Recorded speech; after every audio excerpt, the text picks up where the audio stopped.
आंदोलन केलं होतं त्याच्या विरोधात आज देशभर आंदोलन होताना पाहायला मिळते. कसं पाहताय? निषेध व्यक्त केला याबाबत. खरं म्हणजे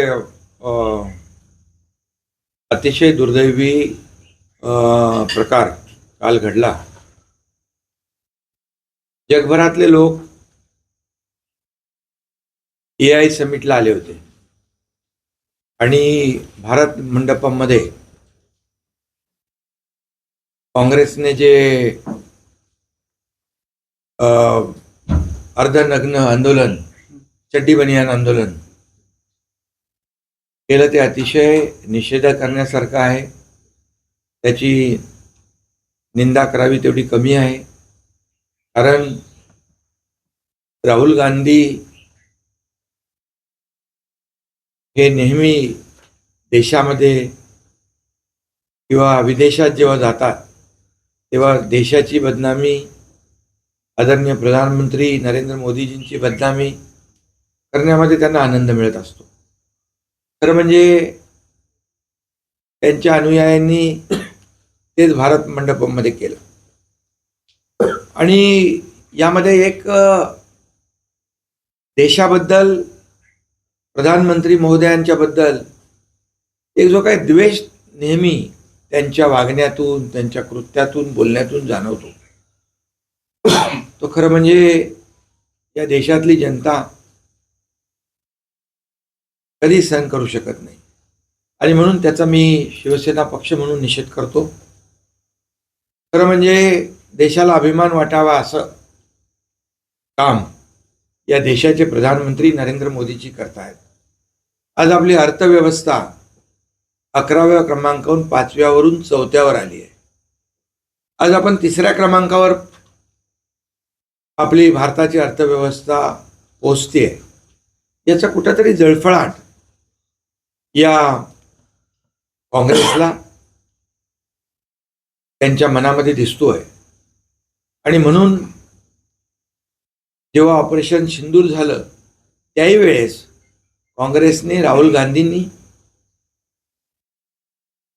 आपल्या जवानांकडून किती एअरक्राफ्ट गेले, किती ड्रोन उडाले, किती पडले याचा हिशोब विचार, किती लोक मारले गेले आपले निरपराध, बेकसूर, त्यांच्यावर बोलण्याऐवजी म्हणजे हे देशप्रेम आहे, ही देशभक्ती आहे का देशद्रोह आहे?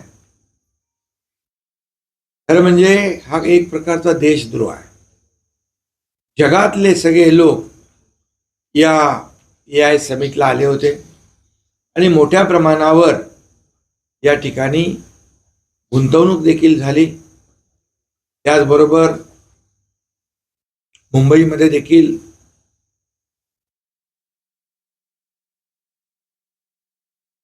आपले आता परवाच फ्रान्सचे राष्ट्राध्यक्ष इमॅन्युएल मॅक्रोन आले होते आणि त्याच्याबरोबर देखील फ्रान्स बरोबर देखील भारत आणि फ्रान्सचा मोठा करार झाला. ही आपल्या सगळ्यांसाठी अभिमानाची बाब असली पाहिजे. पहिले कधी कुठे पाहिले होते इतर देशांचे राष्ट्राध्यक्ष आपल्या देशात येत आहेत आणि करार करतायत? यापूर्वी देखील आले प्रधानमंत्री नरेंद्र मोदीजी असतात, म्हणजे त्यांच्याच मार्गदर्शनाखाली. पण 2014 पूर्वी अशी परिस्थिती आपण पाहिली नव्हती आणि अशा प्रकारची विदेशी गुंतवणूक कधी आली नव्हती.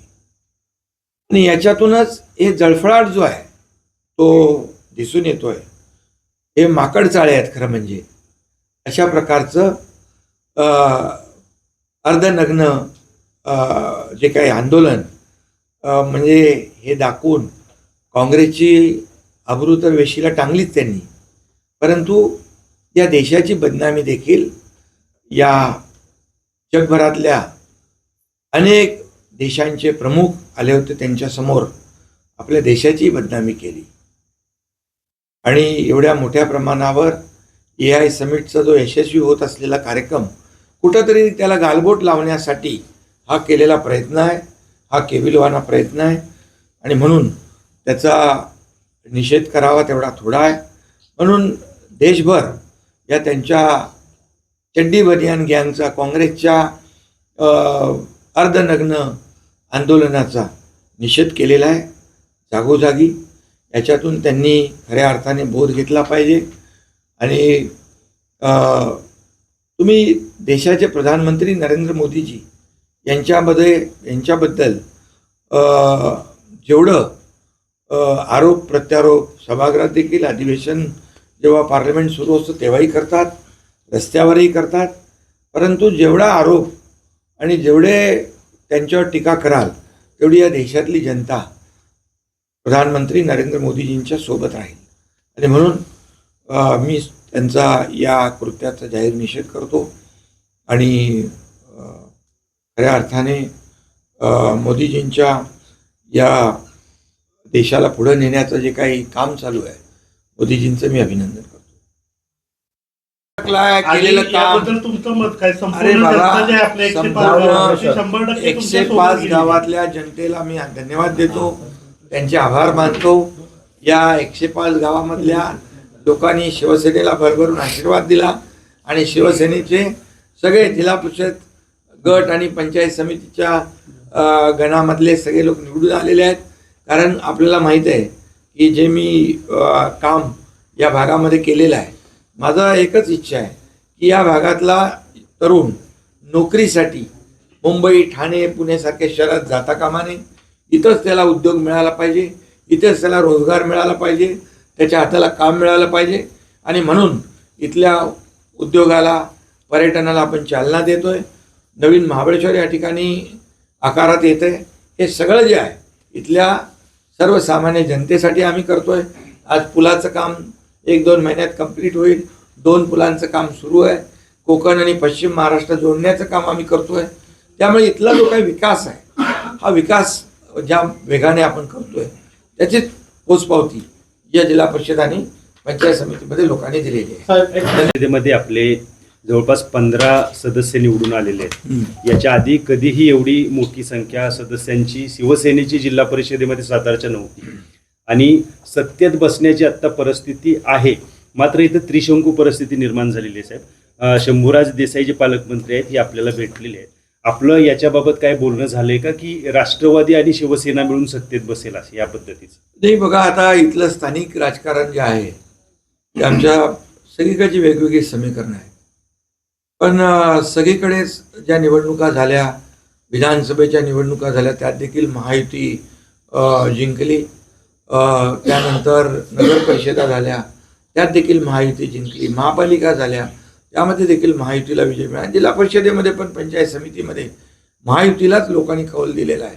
त्यामुळे जनतेचा कौल जो मान्य करून या ठिकाणी जी काही स्थानिक पातळीवरची जी समीकरणं आहेत त्याप्रमाणे महायुतीच विजयी होणार आहे. साहेब, कोर्टामध्ये काहीतरी आज केस होती, कोर्टाने सांगितलं माफी मागा, शेतकऱ्यांची माफी मागा.